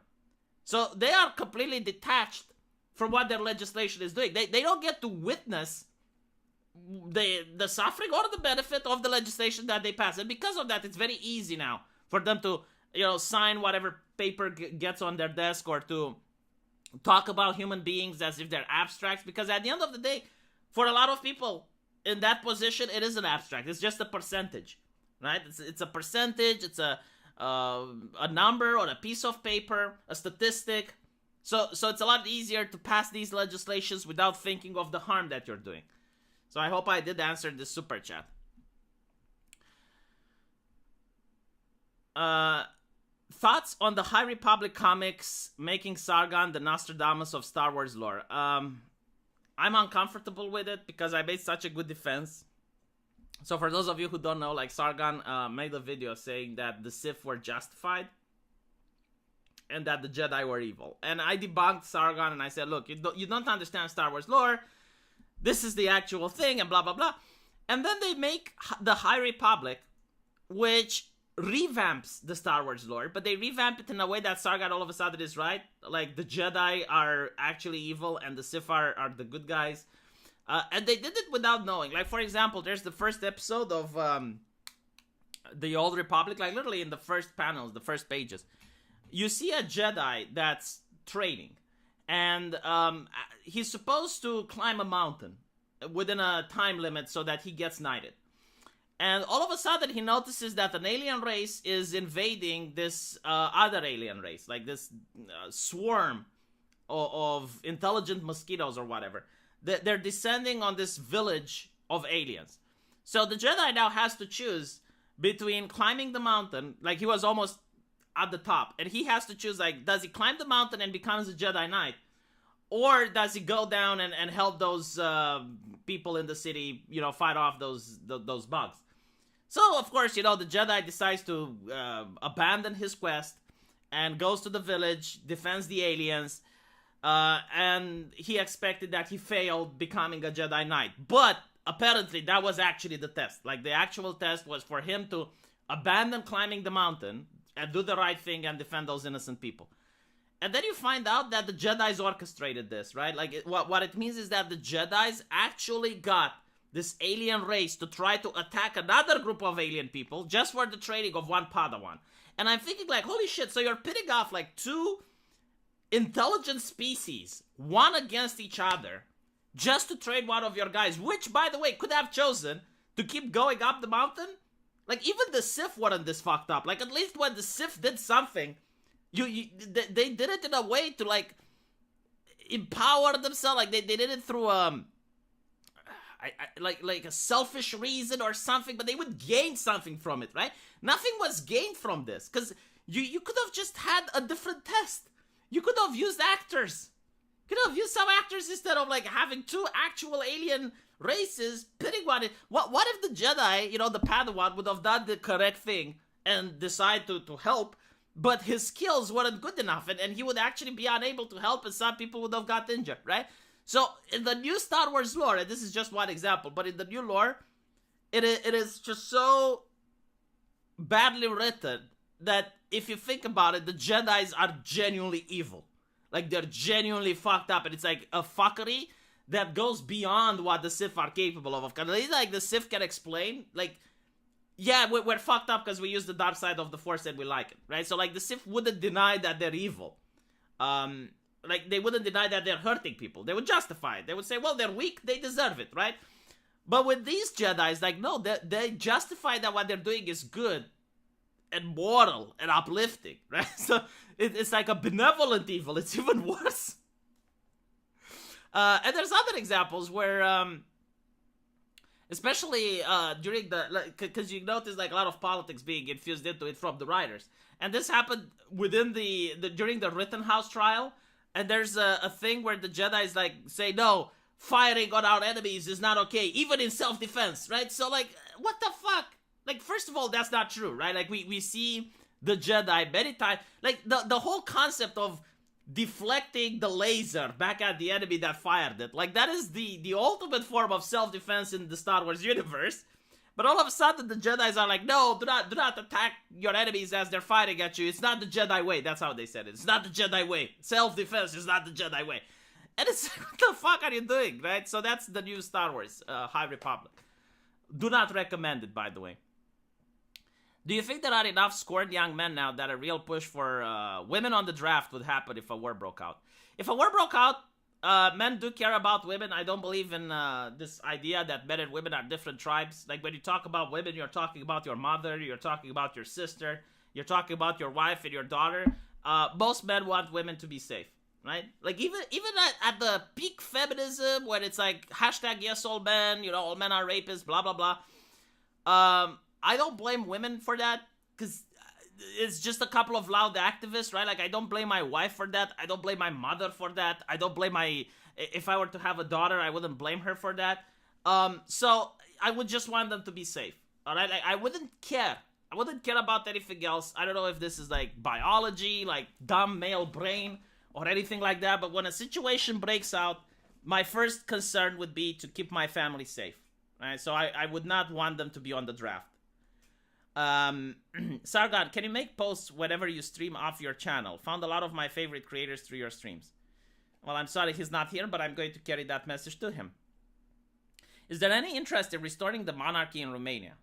It is a very fringe movement. So, King Michael was actually a very beloved ruler, but unfortunately, I think his, like the current person in line, his successor is an actor, which, hasn't been schooled within, he hasn't been groomed within the ways of the monarchy. Because that's like one of the things about kings, is that they are schooled in a way that they have a different way of thought, that they are raised into how to be a good leader. And the current king isn't, so because of that, no, there's absolutely no desire now to reestablish monarchy. Even the people that advocated for it once the King Michael passed away, not gonna happen. Give me 1 second. Sorry about that. I have an idea after the first term, whatever the percentage difference between the first term and the second is, how much leaders will have their property, money, stocks, and etc. nationalized by the state. Yeah, that would be an interesting thing. Yes, get the people that would be affected by this to vote for this. Good job. Only rights is natural rights. It's based on the autonomy of the human body and nature. You have an inalienable right to speak because of the ability to do so. What you are talking about is privilege. Okay, yes and no. I guess like the best example is the natural state of man. The natural state of man is like, what rights would you have if you're on an island, right? Like you have no one else to ban you for your rights. So you don't have healthcare on an island unless you provide it to you yourself. Like that would be a privilege. You don't have security. You don't have anything. You have the right to walk around, right? So the freedom of movement, like that is a right. You have the right to speak out, right? Like no one can stop you on an island. So that is like the natural right. That's why they're called natural, because it's like the natural state of man, meaning like the primordial man, and those rights that he had, those are the ones that would be considered, like the actual human right. But from those, you have progressives that built up on it, and well, it is what it is. We're going to sue the planet. Why convert to Islam? The globalist types will come from them too, and Islam is not safe to live under. They constantly purity spiral just as bad. I think Sargon was talking a lot of as a joke. And honestly, like, he gets into a lot of problems because he jokes around too much. It's unfortunate that this is not 2016 YouTube, but I warned him about it. I tried to groom him into not making these jokes. Like, for example, when he was running for elections, he was talking about the what was the feminist name? He said, like, I wouldn't even do bad things to you, and the media said, oh, so he wants to do bad things. Like, he was thinking about it, right? And then he doubles down and he makes this entire video on his YouTube channel, which, like, the purpose was to get the media to bite on it. And the media just bit on it. And it's like, dude, that's what they want to do. Like, you're not going to ruin their credibility. Like, their credibility, like, the people who watch the media already know about its credibility. But, like, the people who don't like you will use that as a justification in attacking you further. Sargon, I followed you since you were in high school, but frankly, have given up on the UK. Sounds like you do as well. Do you think there's any hope, or should we accept that Britain will just become Islamist? I don't think Britain will become Islamist. Look at France. Okay, so in France, Emmanuel Macron is saying things that would have got to be banned on YouTube in 2016. So you do have, like, the people in charge, like, wanting to be in charge. If Britain would become Islamist, the people in charge would have to make room for, I guess, the new guard, because you'd have, like, the Muslim citizens making their own political parties and voting themselves into office. And then, like, what would Labour do? Like, call them homophobic? Like, it wouldn't work. So there is a vested interest in the powers that be, like the bureaucrats and the politicians, to make sure that wouldn't happen. Like, they're willing to allow a lot of things, but the moment, like, you would have a percentage that would start to organize and actually form political parties and push for legislation and getting into power, you would see that it's not going to happen, which is probably what's going on in France right now, like why Emmanuel Macron is having these Islamophobic speeches. Jedi and Sith are kind of dumb. I mean, it's a story for teenagers. Like, that's another thing. I look at EFAP with Mahler and Rags and all the others, and, they're tearing stories apart. Like, not all stories need to be very accurate. They just have to be believable by the audience, right? So the targeted demographic. And who's the targeted demographic for Star Wars? Well, it's the 14 to 16-year-olds. The fact that they grew up and they still watch it, and there's adults that watch Star Wars, that's one thing. But in reality, it's okay if a story doesn't make 100% sense, as long as it's believable. Like, as long as you're a member of the audience and you're watching the story and you're having fun. So, to me, like, Jedi and Sith, when I was 14, 16, were believable. But seeing Rey get into a ship for the first time ever and scoring a triple kill, like, that wouldn't have been believable. I even at the age of 16, I would be like, wait. Like, she's too good. Like, she's too good, like, that. Even Luke wasn't that good. Why is she, like, if she's so good? And I don't think, like, you even need to question this. Like, the main problem would be that it's a boring show. Like, there's no challenge. There's no, she's not in any danger. Like, whenever I will see her on the screen, I'll be like, okay, well, she's completely safe. Like, there's nothing that can hurt her because she's that good. So it does make for a boring story. Meanwhile, when you look at the first Star Wars, I mean, Luke lost his hand, right? So when he was fighting with Darth Vader again, I was like, oh, well, he can actually lose. He can actually get beaten. So it creates tension. It's good storytelling. But with the new Star Wars, like, I don't remember any moments of tension in the Disney Star Wars. I think, like, the only moment of tension was when Ben killed Solo, like when Han Solo talks with Ben on the bridge.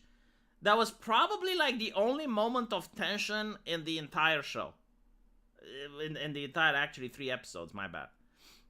So, overall, like, no, it's bad writing. Like, if you feel more tension for a secondary character than you feel for the main character, then that's a problem.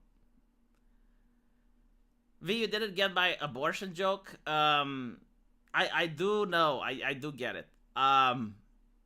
Get your life in order, convert to the orthodoxy, work out, pray, the rest will fall into place. Well, I did point out that most of my friends on YouTube, like Count Dankula, Betting, the Cornering, they're very happy and they have happy lives. You hear Sargon being a doomer and being very depressed, but in reality, he's happy as well, right? Like, he's got a family, he's doing well. And at the end of the day, like, I think this is what's important. Unless you're a billionaire, and you can, like, use your money like Elon Musk does in order to change things and try to reorganize things. Like, so unless you're in a position of power, the best thing you can ask for and the best thing you can do is to improve your life. Like, make sure that you're happy, that you take care of your friends, and you help them out. But, like, other than that, you're not going to do much. I mean, this is reality, right? Like, unless you're, like, the head of an HR department, and you get to do the hirings at a big corporation, that maybe, like, if you're that, you can actually do some change. Or if you're, like, someone like a billionaire, then you can do more change. But if you're just, like, some random dude on the internet, like, the more important things is to improve your life and to help those around you. Help your parents, help your friends. Jesus fucking Christ, Carl is advocating for the black pill. At the rate of dour depression he is going on. Yeah, well. I don't think he's like this, just so you know. But it is... I guess it's part of the job. Like, it's one of the problems with being a political commentator. Because you're focusing on a lot of the negative news. I mean, imagine, right? He goes to work every day, and every bad thing that happens, like, he's made aware of it because he has to talk about it at his work. And this does affect you. Like, my lowest point of the week is after I finish This Week is Stupid. Because I go through all the bad news and all the bad stuff, and I'm like, Jesus fucking Christ, like, this actually happened to someone. So it does affect you. Okay, maybe not Islamist, but all I'm seeing is negative. Is there any positivity? Can UK course correct? Again, like, it does matter what you mean by correcting. Basically, like, will your standards of living go up? And the answer to this is no. Like, we are heading for some really bad economical times. But the way I view it, and this is human history, like, look at it the same way you look at the changings of the season. Right? Like, winter is going to come at one point. But after winter, you're going to have spring, and then you're going to have summer. Right, so you just have to storm it through, I guess. You gotta go through the bad times in order to make room for the good. But think about it this way. Our parents, well, our grandparents actually, they fought in World War II. I mean, can you even imagine how that's like? Can you even imagine being taken away from your homes, driven onto a foreign land, and you may die? Right? And the food is bad. Like, the food can have worms in it, and you still eat it because you're hungry. Because that's the ration you're getting. Meanwhile, the people who stay at home, like, there's bombs falling over. It can land on your house if you're in London. There might be famine because there's now a blockade. The submarines are bombing the ships that are bringing food from other places. We don't deal with that. So even if the life that we're having is worse than it used to be, it's not that bad compared to what other people were having. But at the end of the day, that internet meme with strong men make good times make weak men, weak men create bad times create strong men. That is true. It's the changing of the season. We're literally at the point where it's winter again, and it's going to be bad for a while. And I realized this, like, weak men, blah blah blah, when you have the conflict in Ukraine. Like, who shows to be like a statesman? Who would people rally behind if there was actually a major conflict going on? Like, let's say China goes into Taiwan, right? So now you have, a major conflict. Which one of the leaders of the free world is someone that you would consider a competent statesman? And the best that I could come up with was Boris Johnson, which doesn't say a lot about Boris Johnson. It says a lot about everyone else. I mean, I wouldn't view Macron as a good leader. I wouldn't view the Chancellor of Germany as a great leader. Like, even the Romanian president is bad. So it is a time where people in power aren't actually competent people. Like they don't inspire competence, they don't inspire, and even like the Democrats, right? Like look at the United States, which is a competent Democrat. Like even if you disagree with their politics, but like name me a competent Democrat. Who? Nancy Pelosi? How old is she? Like who else? Who would you view that? Okay, well, you know, with this person in charge, I'm definitely sure that they can provide safety and security for my future. I can't think of anyone, right? On the right, you have someone, I mean, and I'm not even saying Trump, but like DeSantis does seem like a capable person, you know, like someone that gets shit done. And again, like with the Democrats, it's like, even if you disagree with their politics, I just don't see someone that gets shit done. Nancy Pelosi is the best example. You know, like who? Joe Biden? Like Kamala Harris? You know, like they don't inspire, like, okay, well, if Kamala Harris wants the Green New Deal, then the Green New Deal passes. You know, I don't see that. With any of the Democrats, they're just not strong people. They're not capable of achieving the change.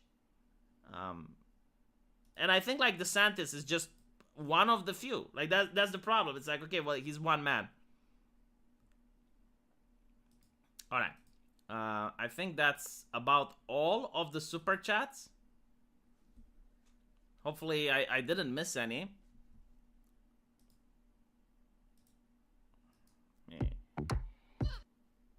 Jesus, I got 1,000 people. Holy shit, yeah.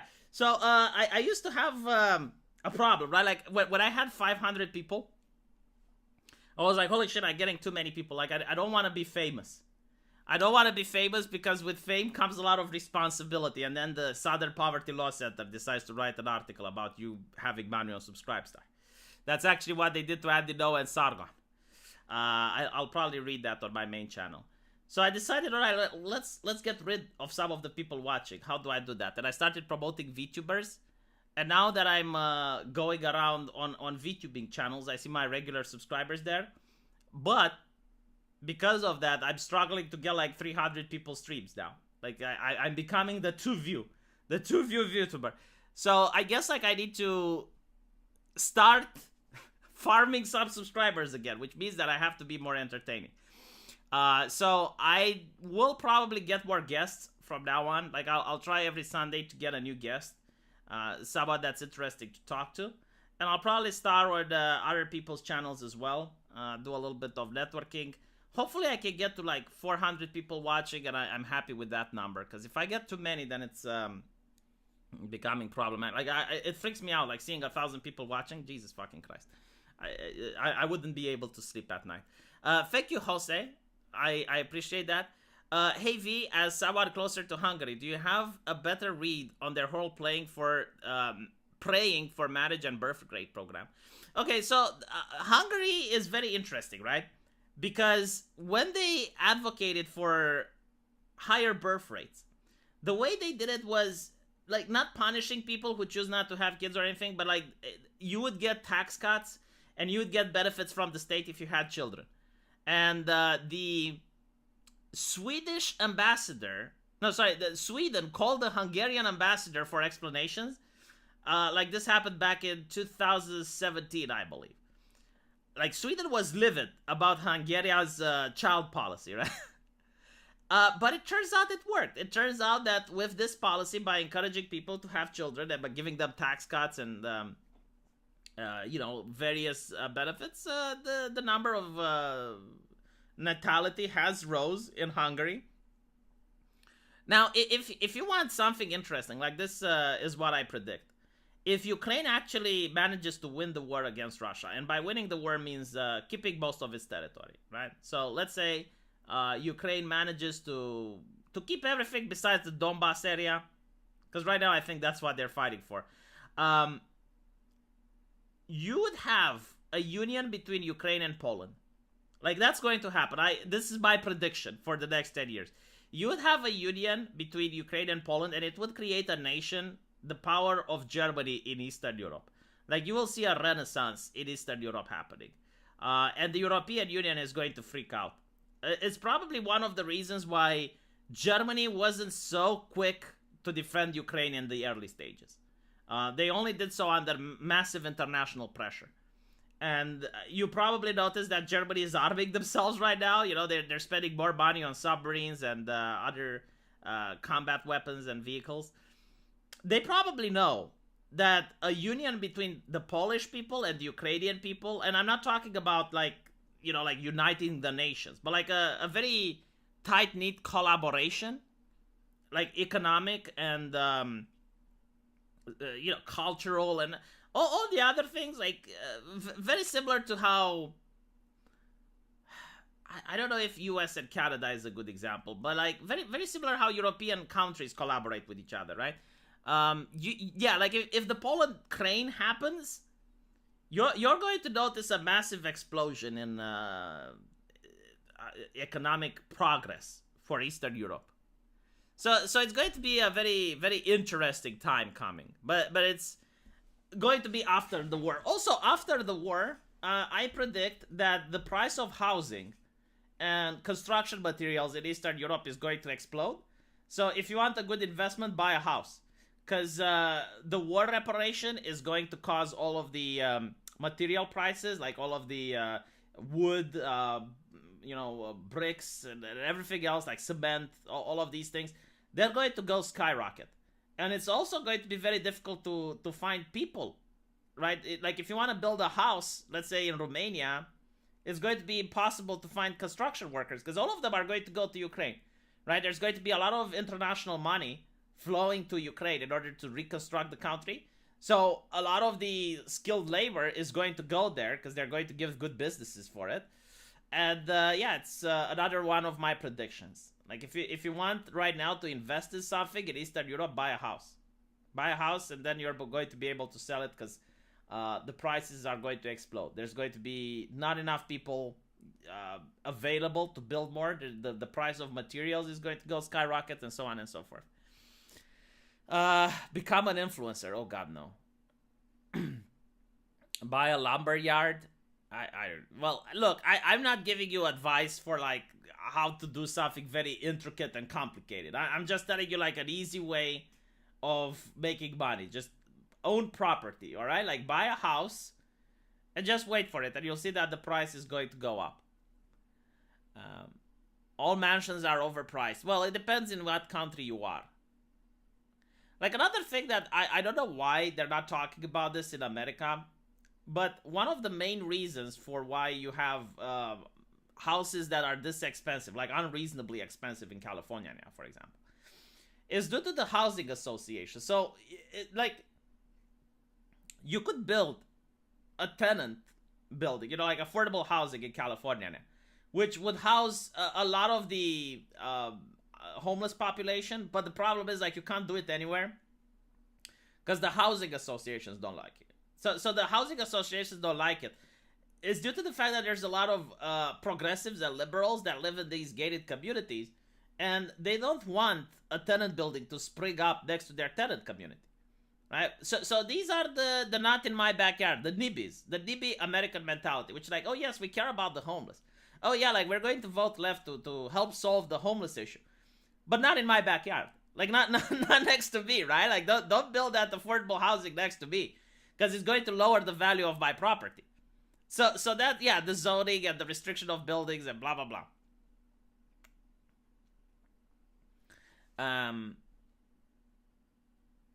There's no way they aren't overpriced everywhere. Other places are just poorer. No, not really. Like, you can compare the average wage of a person to the cost of the average house, right? So in Romania, there are people that have medium wage and they can still own a house. Like the house ownership in Romania is one of the highest in Europe. And there's two reasons for it. Like number one, we don't have the housing associations that we just talked about. And number two, we don't have a lot of immigrants, right? So like if the previous population was higher than the new one, then it doesn't make sense for housing to go up, right? Like the price of housing to go up. Because like if there were enough houses to house more people, then there should be the same number of houses now, which should be able to house fewer people. So supply and demand would dictate that the price of housing would go down rather than up.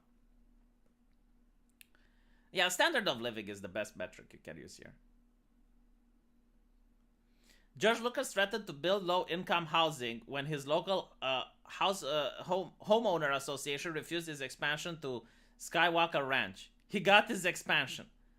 Yeah, well, no, it's because this is the thing that. All right, let's talk about something interesting before we end the stream. So when you look at an American suburb, it's kind of like seeing communism for an Eastern European, right? Like Eastern Europeans, whenever they see this, they get mind fucked. So you have all of these identical houses, right? Like they all look the same. Can you see it? Yeah, okay. They all look the same. They all have the same function, right? So for an Eastern European, if I show this to my mother, her first question is like, why do Americans live like communists? So what does it mean to live like communism? Well, communists valued equality, right? So it meant that your house had to be exactly the same like the other person's house. They used to justify this ideologically. It's like not to make the neighbor feel bad, like because you shouldn't display wealth. Like it was a whole ideological process. Of course, the inner party members, they lived in better houses. But like, hold on. Actually, better yet, I'll just show you so that...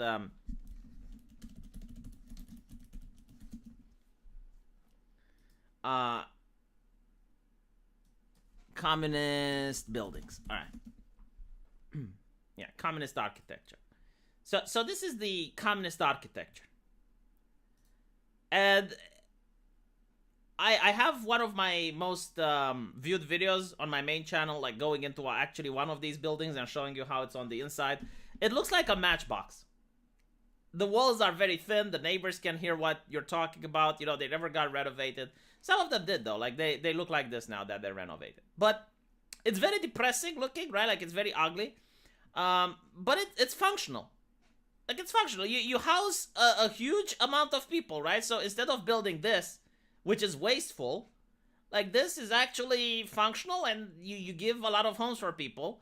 Until you realize that, well, this is just a very small house, and you have, like, 2 or 3 families living in it. Like 2 or 3 generations, right? So the grandparents would live with the children. The grandparents would live with the parents, would live with the children, usually in the same apartment. So this is how communists lived. And the problem was, like, you had no other choice, right? Like, you are forced to live it. So when an Eastern European who lived in this looks at this, they're like, why do the Americans settle for this? Like, they don't understand. Because the main problem with this, the main issue is that it robbed you of individuality. Like, this played such a huge strain on people's psyche more than anything else. They could handle the weak walls. They could handle the fact that it doesn't look good. They could handle the fact that it's cramped. What they couldn't handle, and everyone was upset about it, was that it robbed you of all individuality. It was to the point where there's a very funny movie made in Russia with a person who accidentally takes the wrong flight home, and when he arrives to a different city, he finds out that the same address for his house exists in the other city, and the key to his house works for the key to the other house in the other city, and the furniture at that house was exactly the same as the furniture from his house, and then the owner finds him, and it was a woman, and they fall in love, and blah blah blah. But, like, the main point is that all houses look the same, all furniture look the same, and this, like, really fucked people up. So when we look at the Americas, and we see that they choose to live like this, right? Because people were forced to live like this.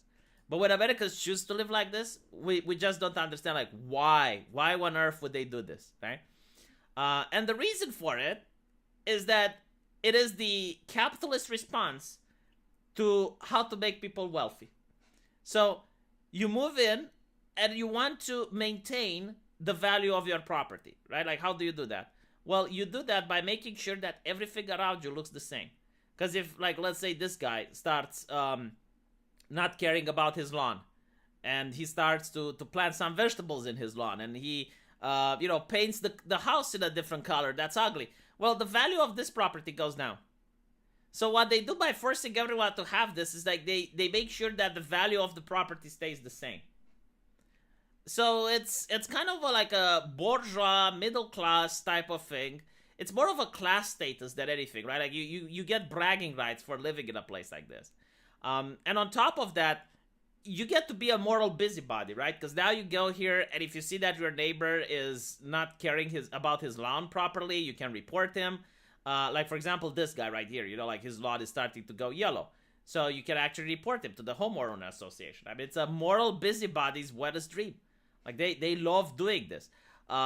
Judging other people, what they're doing, like controlling the most small amount that other people have. It's like, oh, you played music after 9 and 1 p.m. Like, you're not supposed to, blah, blah, blah. And on top of this, the thing which bothers people the most is that there's no shopping centers, right? So, like, in order to get out of this hellhole, you actually need to go to the main street, and you need a car, right? So, like, people are complaining, well, there's no buses, there's no businesses.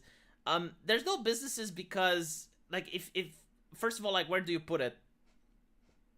Secondly, if you were to have a business, like, let's say you create a bar, a pub. Well, that causes noise, that causes problems, potentially lowers the value of the people around. But basically, like, what I'm trying to get is, like, the reason Americans choose to live like the commies is due to the fact that this is capitalism's answer to maintaining property value. And unfortunately, what this does is it also creates, like, this little fascism within capitalism, right? So if you live here, every aspect of your life is dictated by other people. You're not... I mean, it's to the point where you're not allowed to plant vegetables in your yard if you want to, because they look ugly. Lowers the value. Thank you, subject to change. Politically defined. V, you're off base. When it comes to affordable housing in California, in the Bay Area, there aren't many home associations. That's more of a SoCal issue. Biggest issue is Property 13, EPA regs, NIMBYs, and permits. Well, I said it's one of the problems. It's not the problem. Like, there's many other problems that contribute. Like, for example, high immigration. Like, the immigrants need a place to stay, right? So rent goes up. People don't want to sell their houses because if rent is really high and you make money, you make good money by having rent, then why would you sell? So it's becoming more and more difficult to buy houses. The cost of rent goes up. So it's more than one issue. I think the yard is up to can have a garden. It depends on the homeowner association, right? So I know that there are some states that value gardening a lot. Like, I might be wrong, but Vermont, right? So in Vermont, it would be inconceivable, even for the upper middle class, not to be able to plant cucumbers if they want to in their backyard. But there's other places like California now where they're very concerned about what you're planting, what vegetables you want to have, and so on and so forth. Your lawn is not your yard, though. Lawn has to be the same. The yard is yours. What the fuck are you talking about? So, all right, let me go back to the picture, right? I'm talking about this area, right? Like, this is clearly part of this person's property. Like, if someone comes up here, like someone walks here, like, you can tell them to fuck off, right? Like, this is your part. This is supposed to give you privacy. So, but the thing is, like, you can't have whatever you want here. Like, it needs to be grass. Like, you need to have a lot. This is actually better, right? So, this specific example. This is part of this person's property, right? Like, if you walk here, he's going to tell you off. Like, you're not allowed to step on this grass, right? Because it's his. But he needs to keep this part as grass constantly. In Europe, we don't have that. Like, in Europe, you can have whatever the fuck you want. In Europe, if you want, you can build a fence. Like, right here, right? You fence up your house, and then you can just have a farm here. You can plant flowers or something. That's what I'm talking about. And by the way, like, this is the more I look at this, the more horrifying it gets. Like, there's no intimacy with the neighbors. Like, holy shit, I just realized this. So you actually don't have a fence. Like, the neighbors can just walk through here. No, this is horrible. Like, this is I would not like this at all. Like, there's no intimacy. Like, just plant some trees at least or some shit to know, like, I guess this might be my communist Eastern mentality that, like, it's my property and I want other people to know that it's mine, right? Like, I want people to know that this belongs to me. So I would want a fence at least, like something that says, no, this is mine and this is yours. Like, this right here was just same with this, right? Like, this is also horrible. I don't like it. This concept of openness. Pui. Horrible. Ugh.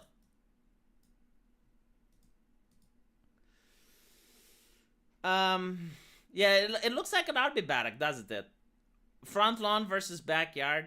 The front yard is not yours. Okay, well that's another American weird thing. Like I have a house now and the front lawn is 100% mine. Like that actually belongs to me. And not only that, like I take care of it, right? That's why it's mine. Like if I take care of it, then it belongs to me. Not some lame picket or chain fence you can cross, but with an actual fence. Yeah, you see that this is the Eastern European mindset. Like all Europeans think the same. Like it's my property, it needs to have a